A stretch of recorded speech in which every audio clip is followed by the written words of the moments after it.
Bem-vindo ao Podcast Fronteira. A mensagem que vais ouvir foi pregada em nossa igreja na cidade do Porto, em Portugal. Nossa oração é para que sejas abençoado por essa palavra. O tema da nossa mensagem nessa manhã, a perspectiva perfeita. Vamos ler 1 Coríntios capítulo 1, versículos 18 a 25. Pois a mensagem da cruz é loucura para os que estão perecendo, mas para nós que estamos sendo salvos é o poder de Deus. Pois está escrito: destruirei a sabedoria dos sábios e rejeitarei a inteligência dos inteligentes. Onde está o sábio? Onde está o erudito? Onde está o questionador desta era? Acaso não tornou Deus louca a sabedoria deste mundo? Visto que na sabedoria de Deus, o mundo não o conheceu por meio da sabedoria humana. Agradou a Deus salvar aqueles que creem por meio da loucura da pregação. Os judeus pedem sinais milagrosos, os gregos procuram sabedoria. Nós, porém, pregamos Cristo crucificado, o qual de fato é escândalo para os judeus e loucura para os gentios. Mas para os que foram chamados, tanto judeus como gregos, Cristo é o poder e a sabedoria de Deus. Versículo 25. Porque a loucura de Deus é mais sábia do que a sabedoria humana, e a fraqueza de Deus é mais forte do que a força do homem. Amém. Essa passagem, escrita pelo apóstolo Paulo à igreja em Corinto, por muitas vezes parece contraditória no que compara a sabedoria de Deus à sabedoria deste mundo, no que compara o poder de Deus ao que esse mundo julga forte, ao ponto do apóstolo Paulo encerrar esse momento da sua carta a dizer: a loucura de Deus é mais sábia que a sabedoria humana, e a fraqueza de Deus, como se Deus pudesse ser fraco, mas a fraqueza de Deus é mais forte do que a força do homem. A perspectiva perfeita começa na cruz. É na cruz que os nossos olhos, que a nossa perspectiva precisa mudar. Até o momento da cruz, até Jesus se dar na cruz do Calvário, nós éramos inimigos de Deus. Até Ele se dar na cruz do Calvário, nós éramos pecadores completamente desconectos do Senhor. Não apenas distantes, mas de uma impossível reconciliação com Ele. A Bíblia nos diz que a cruz, naquela cruz, através dos cravos que foram pregados no meu Salvador, os meus pecados foram perdoados. Os nossos pecados foram perdoados. Ah, pastor, disso eu já sei. Amém. Todos nós precisamos lembrar. Todos nós precisamos olhar para a cruz e mudar a nossa perspectiva. Porque a Bíblia já diz que a mensagem da cruz é loucura para os que estão perecendo.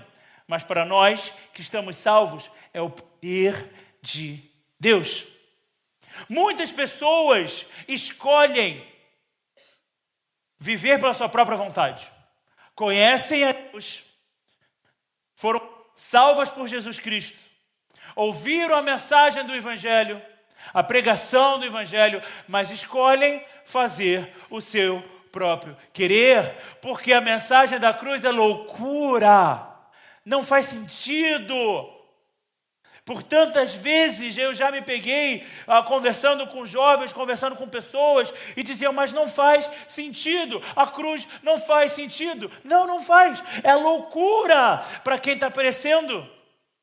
Mas para os que estão sendo salvos, os que estão no processo da salvação, do processo de chegar ao céu, é poder de Deus. E aqui nós já temos uma diferença enorme das trevas para a luz. Porque a verdade é que o Evangelho é muito objetivo. A vida com Deus é uma vida muito prática. Nós temos vivido o que para nós é loucura? Ou nós temos vivido o que nos empodera? O que é poder de Deus para as nossas vidas? O Evangelho é filosofia, é ideia, é uma perspectiva interessante? Ou é poder de Deus fundamental, necessária para a sua vida?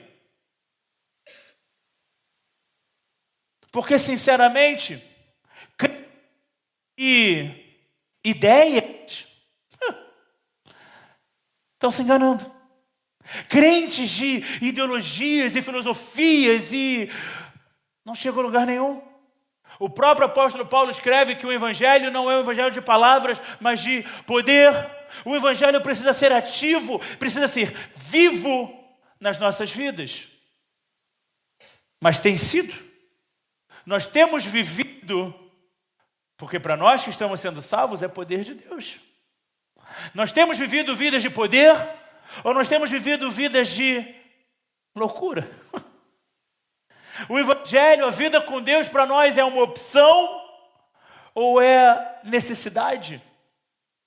O evangelho para nós é um caminho, é uma possibilidade, ou é a verdade, a vida? Todos os dias nós decidimos. Todos os dias nós decidimos. Para os salvos, a cruz é poder. A cruz é poder. Por isso que o evangelho, por isso que a cruz é o principal sinal da nossa fé. Porque a cruz é poder. Para o mundo, a cruz é loucura. Você já estudou regra de 3. Regra de 3 é quando na escola a gente aprende a fazer substituição. 1 mais 2 é igual a x. E você pensa, ok, vamos lá, o que é? Encontre o x. X menos 2 é igual a 1. Então x é 3. A gente aprende a substituir um elemento pelo outro. Se a Bíblia me diz que para nós a cruz é poder, mas essa mesma cruz para o mundo é loucura, entenda, para o mundo, o poder de Deus é loucura. Para o mundo, Deus não tem poder. Para o mundo, o evangelho é coisa de maluco. É desprezível, é descartável. Não é necessário, não é importante, não é relevante. Hoje de manhã, já agora no momento do abraço, uma das pessoas aqui na igreja, ao me dar o abraço, falou, pastor, o que aconteceu hoje? Eu falei, não sei. Eu sei que tem pessoas que não puderam vir, mas eu sei que tem pessoas que escolheram não vir. Como todos os dias, como toda quinta-feira, como todo domingo, como principalmente escola dominical. É escolha, é decisão. O papel da igreja é estar aberto. O papel da igreja é evangelizar. O papel da igreja é ter as pessoas. Agora, o que cada um decide não cabe a mim. Você certamente conhece pessoas que tomaram todas as decisões as mais erradas possíveis e você para e pensa, se eu pudesse decidir por essa pessoa. Da mesma forma é a mente de um pastor. Se eu pudesse decidir pelas pessoas, se eu pudesse ir bater na porta de cada um e falar, vem para a igreja, você precisa de Jesus. Mas o poder de Deus é loucura. Não é racional, não é normal para o mundo.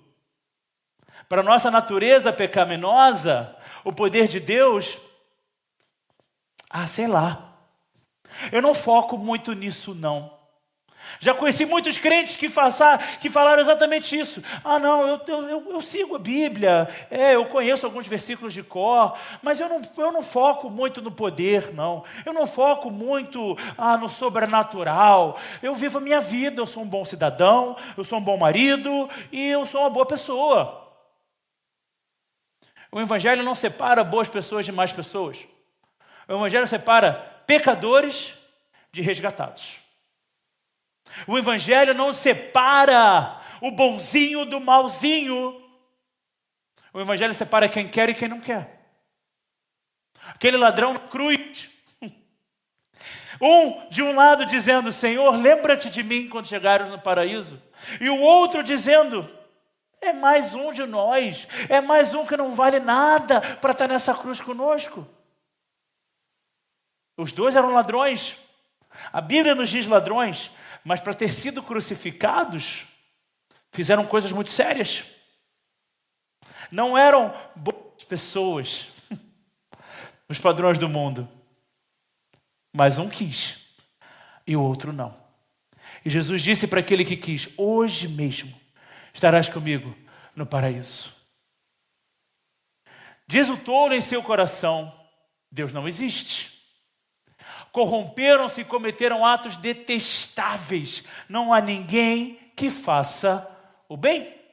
Isso é o tolo no seu coração. Não há ninguém que faça o bem. Não há ninguém que saiba o que é bom. Vou fazer a minha própria vontade.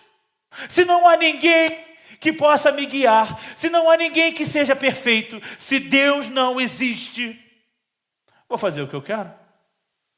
É exatamente o mundo que nós vemos hoje.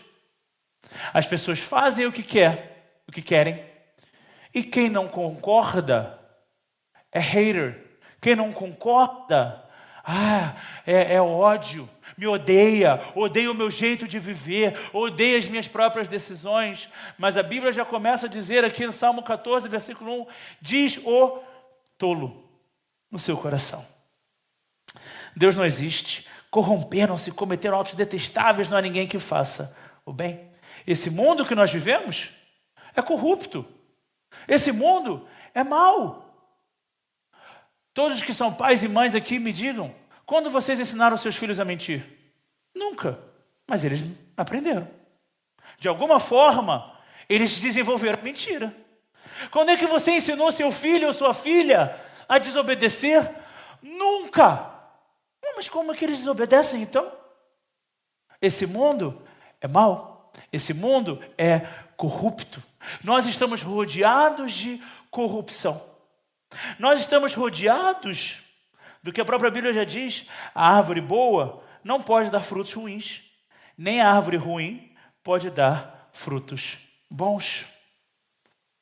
A Bíblia fala sobre esse mundo que ele jaz no maligno. O Nacional Brasileiro diz: deitado eternamente em berço esplêndido. É o mundo nos braços de Satanás. Jaz deitadinho, eternamente, em berço esplêndido, que é o maligno. Isso é o mundo. E a gente quer encontrar bondade numa árvore ruim? Você quer encontrar bons frutos de algo que não conhece o que é bom? Algo que nega o que é bom? Se você chega num restaurante: oi, tudo bem? Eu queria saber, vocês têm aqui algum tipo de classificação Michelin? Não, nós não cremos no guia Michelin. E no Zagat? Não, nós não cremos no Zagat. O TripAdvisor? Não, nós não fazemos parte de nada disso. Nós somos contra o sistema. Ninguém aqui tem direito de dizer se a nossa comida é boa. Você entra nesse restaurante? Você quer comer num restaurante desse? Em que você não pode sequer decidir se a comida é boa ou não? É o que é? Não, pastor, não faz sentido. Que exemplo maluco. É o mundo. Mas a gente procura o bom no mundo. A gente procura, mas é tão gostoso. Mas as opções são tão interessantes. Mundo corrupto, sabedoria corrupta, frutos corruptos. Esse é o mundo que nós vivemos.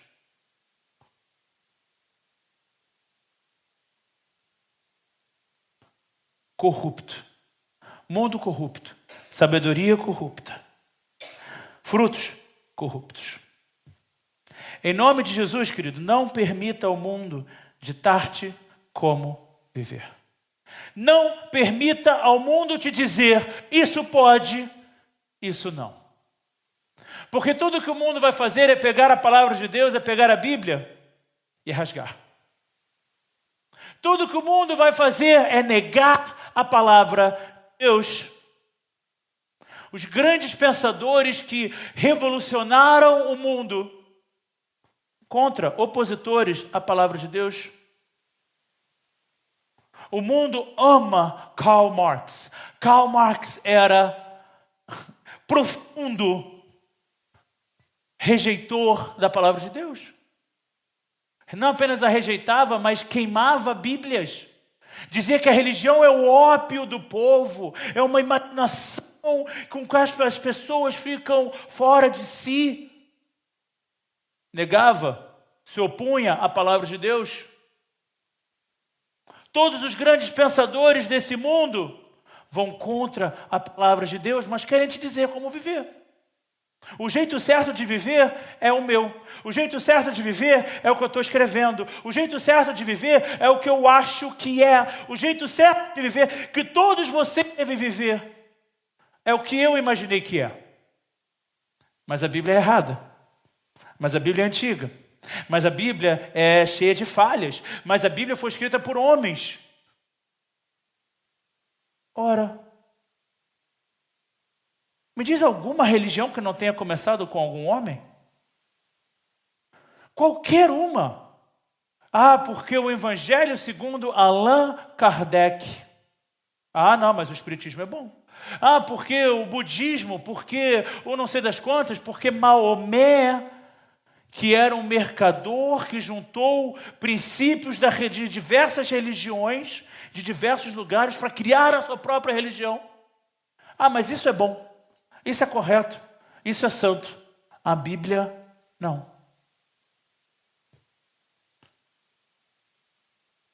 O evangélico, o cristão, é o único povo na face da terra que é constantemente perseguido, exterminado, e ninguém faz nada a respeito. Esses dias eu compartilhei um vídeo de um pregador nos Estados Unidos dizendo, com a bandeira da Palestina. As pessoas gritam, Palestina livre, from the river to the sea, free Palestine. Mas quantos têm pego a bandeira da Nigéria dizendo, salvem os cristãos? A maior matança das últimas décadas, o maior genocídio, aí sim, genocídio das últimas décadas, bem perante os nossos olhos. E ninguém faz nada. E ninguém faz nada. Você vê por acaso alguma bandeira da Nigéria pintada nos muros de Portugal? Não. Você vê, por exemplo, alguém levantando a bandeira dos cristãos que estão sendo perseguidos? Não. A Bíblia já pergunta, onde está o sábio? Onde está o erudito? Onde está o questionador desta era? Acaso Deus não tornou louca a sabedoria deste mundo? A primeira pessoa que Deus pergunta onde estás foi Adão e Eva. Assim que pecam. Deus pergunta para Adão, onde vocês estão? Será que Deus não sabia onde eles estavam? Será que Deus não estava todos os dias com eles ali no jardim? Não sabia que eles estavam exatamente no jardim? Mas a pergunta não era para encontrar geograficamente. A pergunta era para que nos seus próprios corações eles entendessem, estou distante. Onde está o sábio? Está o erudito? Onde está o questionador desta era? Porque as pessoas adoram questionar. Adoram questionar. As pessoas adoram se achar as pessoas mais inteligentes da sala. Conheço pessoas que, se a última palavra não for daquele rapaz, ou daquela moça, ou daquela menina, ele vai continuar, ela vai continuar, e vai permanecer uma discussão sem fim. Você se acha inteligente? Você se acha sábio? Você se acha o erudito? Você se acha questionador desta era? Parabéns. Perante a palavra de Deus você é tolo. Perante a Bíblia você é louco. E a pergunta que Deus faz para cada um de nós nessa manhã é, onde está o teu coração? Tudo isso, onde estás? Adão, Eva, onde vocês estão? Tiago, onde você está? Para cada um de nós nesta manhã, onde está teu coração? Teu coração está nas coisas desse mundo? Tua preocupação, teus pensamentos, o seu tempo, você gasta no quê?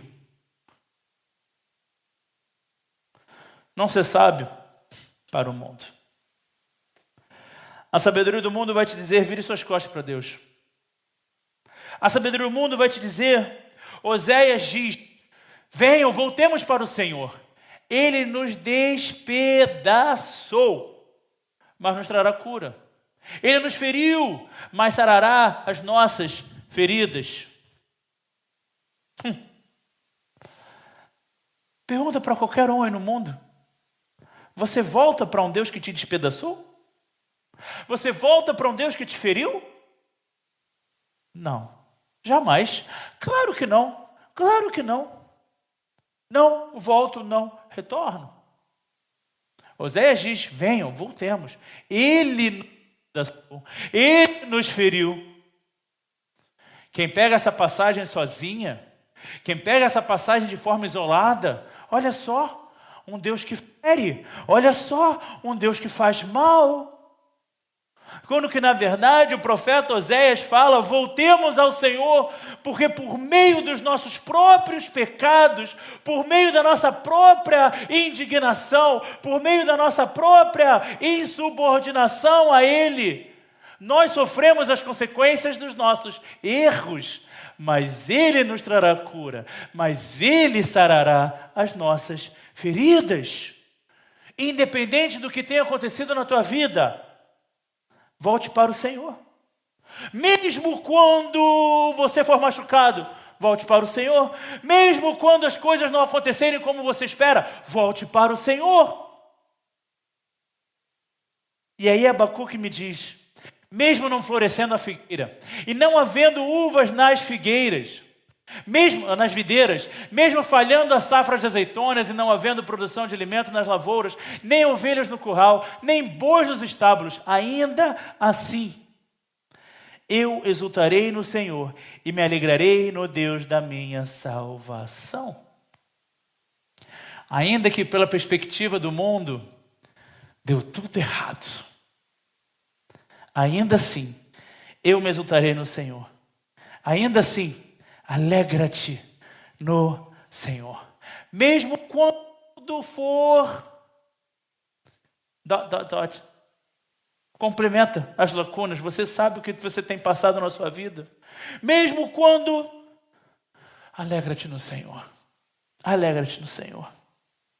Visto que na sabedoria de Deus o mundo não o conheceu por meio da sabedoria humana, agradou a Deus salvar aqueles que creem por meio da loucura da pregação. Ninguém encontrou a Deus pela sua própria sabedoria. Ninguém encontrou a Deus pelas suas próprias ideias. Ninguém encontrou a Deus sozinho. Apenas pela loucura da pregação. O mundo e a sua sabedoria nunca encontrará a Deus. O mundo e a sua sabedoria nunca encontrará a Deus. Nunca encontrará a salvação sozinhos. Nunca. Quando o mundo te diz, qual o problema nisso? Ora, qual o problema de você fazer sexo antes do casamento? Qual o problema de você beber um pouco aqui, beber um pouco ali, beber muito ali? Qual o problema de você se utilizar dessas coisas? Qual o problema de você ver, olhar não tira pedaço? Qual é o problema de você? Qual é o problema? Qual é o problema? Qual é o problema? O problema é que a sabedoria do mundo nunca vai te levar contra Deus. O problema é que o jeitinho desse mundo te leva para o inferno. O mundo e a sua vontade nunca encontrarão a Deus. Quem segue a vontade do mundo nunca encontrará a Deus. Tem muita gente na igreja que nunca encontrou Deus. Encontrou talvez na igreja um clube social. Encontrou na igreja comunhão, encontrou na igreja pessoas que são agradáveis, encontrou na igreja amor, encontrou na igreja alegria. Mas se a vida não muda, é porque não encontrou a Deus? Ou pior, encontrou e virou as costas para Ele. Encontrou a Deus, escolheu um. Já vi tantos jovens ao longo da minha vida, pessoas que, a família toda está na igreja, tem aquele filho ou aquela filha que, nunca quiseram. Aí um dia aquela pessoa vai à frente chorando, aceita Jesus. Glória a Deus, aceitou Jesus, que bom, agora vai dar tudo certo. Na semana seguinte a pessoa já está de volta a tudo que fazia antes. Ou um mês depois já está de volta a tudo que fazia antes. Voltou para a prostituição, voltou para a sem-vergonhice, voltou para as drogas, voltou para a bebida, voltou para a noitada, voltou para as mesmas desculpas, para os mesmos comportamentos. Foi encontrado por Deus? Foi. Mas escolheu virar as costas para Ele. Os judeus pedem sinais milagrosos. Os gregos procuram sabedoria.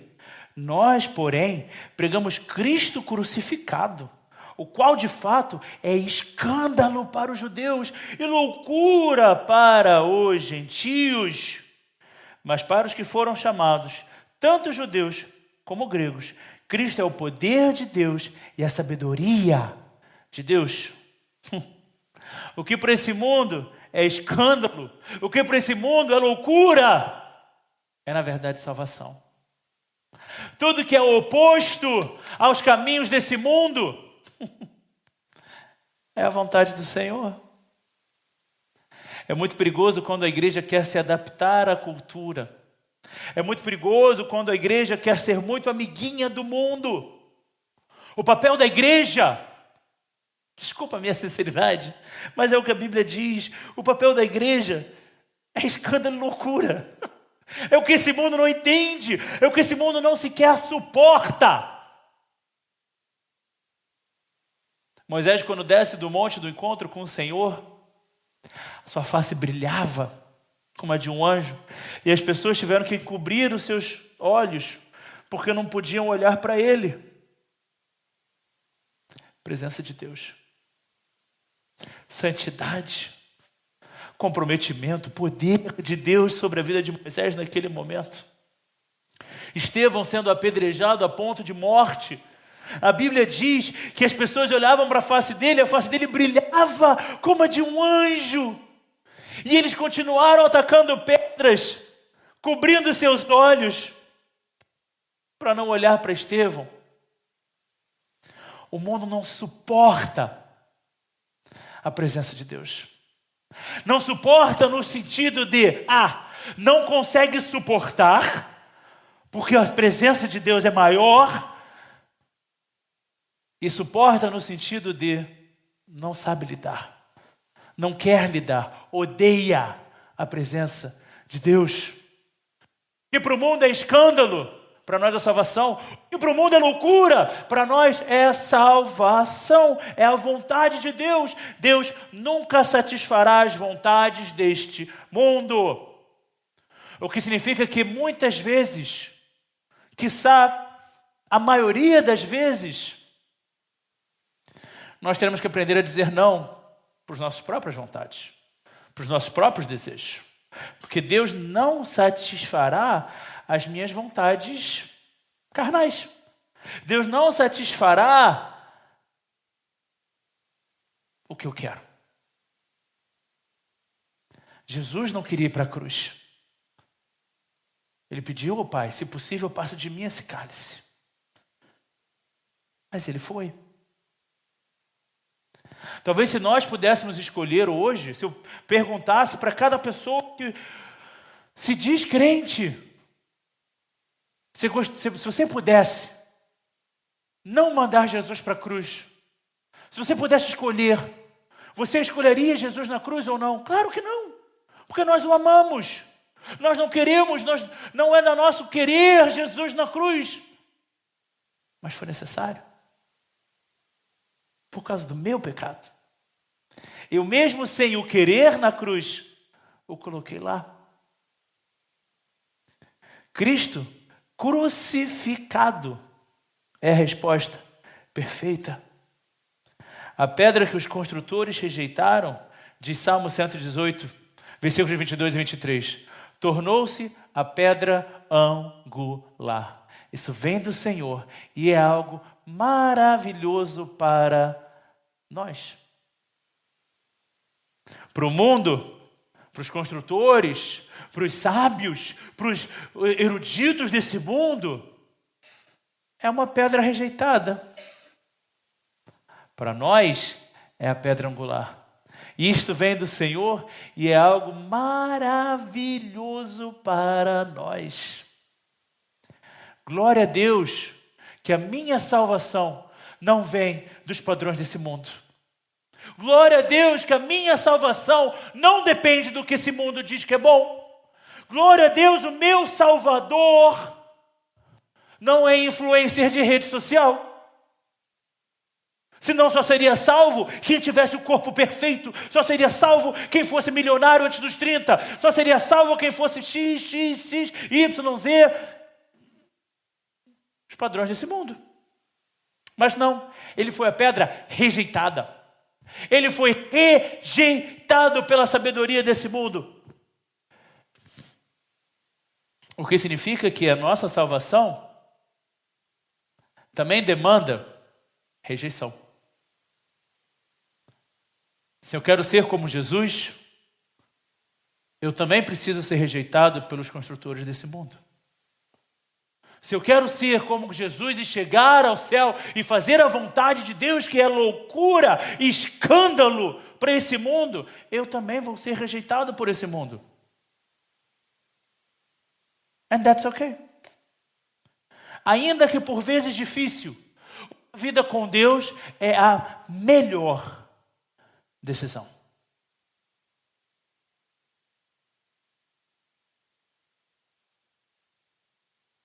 Ser sincero, igreja vazia não me assusta. Na verdade é o esperado. Jesus disse, quando o Filho do Homem voltar, encontrará ele fé na terra. A Bíblia diz que as pessoas procurarão o que os seus próprios ouvidos querem. Mestres que dirão o que eles estão coçando para ouvir. Ontem teve show do Zeca Pagodinho. 15 mil pessoas. Será que tem 15 mil pessoas na igreja hoje de manhã no Porto? Junta todas as igrejas do Porto, será que dá 15 mil pessoas? Todos vocês estão pensando como eu? Acho que não. Provavelmente não. Mas o show de um pagodeiro, bêbado, do interior do Rio de Janeiro, dá 15 mil pessoas em Portugal. Ah, mas tem preconceito contra brasileiro, não parece? Porque tinha um monte de português lá no show do Zeca Pagodinho. Ah, mas os portugueses não gostam da cultura brasileira. 15 mil pessoas num show de um pagodeiro? É pouco? O Porto tem 250 mil pessoas. A cidade do Porto tem apenas 250 mil pessoas. 15 mil, querido, é 5% da população da cidade. No show de um pagodeiro. Mas não tem 15 mil crentes. O mundo rejeita o evangelho. A igreja é rejeitada pelo mundo. A sociedade hoje em dia, e por muitas vezes, inclusive turistas que eu lidei, falavam exatamente disso comigo. Ah, mas como é que são as igrejas aqui em Portugal? Eu falei, vazias. Mas tem tanta igreja. Mas não tem ninguém dentro. Mas, se bem que, eles paravam, se bem que nos Estados Unidos também está assim. Se bem que onde quer que elas fossem, das pessoas fossem, também está assim. As pessoas não querem mais ir para a igreja. Eu falei, não, nós vivemos num tempo, numa sociedade agnóstica. As pessoas não precisam se declarar contrárias a Deus. Elas apenas dizem, sou indiferente. Não quero saber. É opcional. A loucura de Deus é mais sábia que a sabedoria humana. E a fraqueza de Deus é mais forte do que a força do homem. Em nome de Jesus, não te ocupes com o mundo, mas busca a perspectiva perfeita. Não te preocupes com o que o mundo vai dizer. Não te preocupes com o que o mundo faz. O mundo jaz no maligno. O príncipe desse mundo, a Bíblia declara, é Satanás. Nós, igreja, temos que buscar a perspectiva correta, a visão correta. Certa vez eu li um livro, e se não me engano, o nome desse livro em português era A Visão de Deus. E esse autor, ele fazia um paralelo muito interessante. E agora, na época de fim de ano, então, casa muito esse exemplo que ele dava no início do livro. Imagine-se uma criança entrando num elevador de uma loja. Você entra no elevador, está você e sua mãe, você e seu pai. Você vê tudo, o elevador é muito grande, Imagina talvez um elevador tipo do IKEA, como a gente tem aqui em Matosinhos. Um elevador muito grande, você consegue ver tudo, você consegue correr, você está com as pessoas que você mais ama, que cuidam de você. Até que param no primeiro andar e entram algumas pessoas. Vocês não conseguem ver tão bem, já tem um monte de perna na sua frente. Chega no segundo andar, entram muitas mais pessoas com sacolas de compras, porque é a época do Natal. E agora você, como criança, você só vê sacola, perna, chão. O que uma criança faz quando ela se vê apertada, quando uma criança se vê sem perspectiva, se vê, ela levanta o braço e pede colo. E como pai, como mãe, você pega aquela criança, e agora a criança no seu colo vê tudo de cima de novo. Essa é a perspectiva perfeita. Essa é a visão de Deus. Nós, como crianças, como filhos de Deus, temos que pedir: Senhor, me tira do nível desse mundo. Deixa eu ver como o Senhor vê. O que para esse mundo é loucura, o que para esse mundo é escândalo, o que para esse mundo não faz sentido. Seja isso o meu poder, que seja isso a minha salvação. Que nós possamos verdadeiramente dizer ao Senhor: me dá uma perspectiva perfeita. Eu quero ver como o Senhor faz. Eu quero ver como o Senhor vê. Eu quero pensar, eu quero que a minha sabedoria seja a tua loucura. Que a tua fraqueza seja a minha força. Não é isso que o apóstolo Paulo escreve? Eu me alegro na minha fraqueza, porque nela o poder de Deus é aperfeiçoado em mim. Me alegro nos meus problemas, me alegro, eu me alegro em tudo que eu passo pelo Evangelho. Vejo a mão de Deus em todas essas coisas. Nós temos nos alegrado em quê? Nós temos vivido pelo quê? Nós temos buscado o quê? Que em nome de Jesus a nossa decisão seja: Senhor, eu quero a perspectiva perfeita. Saiba mais sobre nós. Visita nosso site fronteira.church ou descarrega nossa app Fronteira. Que Deus te abençoe.